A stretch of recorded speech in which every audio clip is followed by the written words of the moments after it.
talking to Major RRaymer and Mr. Mike Survey, and the topic is the crisis at the Salvation Army. And of course, Major RRaymer, before we had our second commercial break, we promised that we would give you an opportunity to talk about some aspects of the Salvation Army.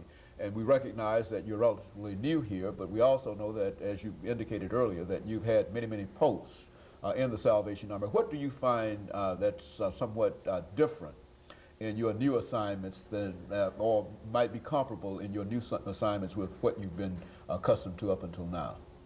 Well, let me first say that it took me, I guess, maybe 2 full days.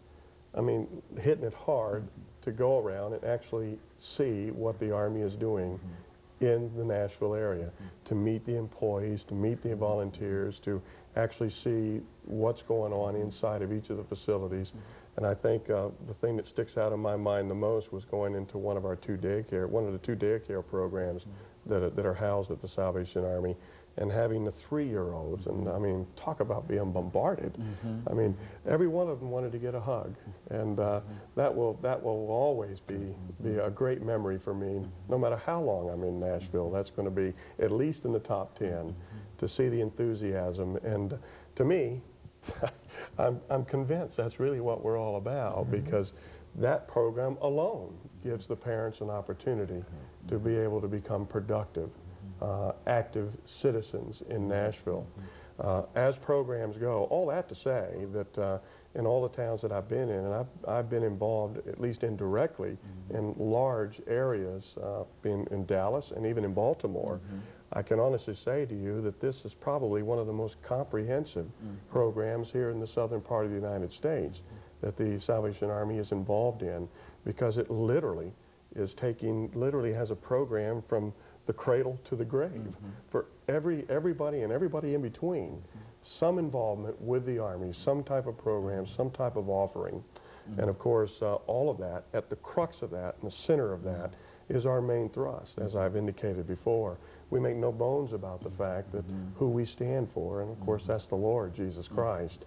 And in everything we do, He has the preeminence, and He is the one that is shown through all of that, even through the simplest cold cup of water.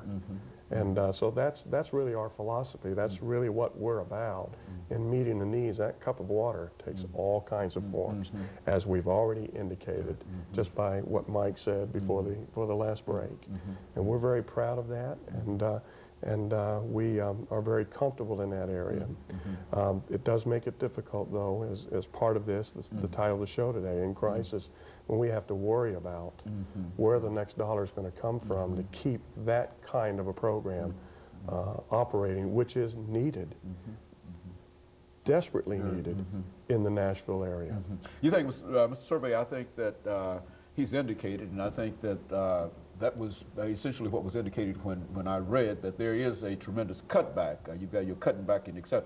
But now, is there anything that you can say to perhaps the Nashville community over the last 6 minutes that we have here that could perhaps make people much more aware of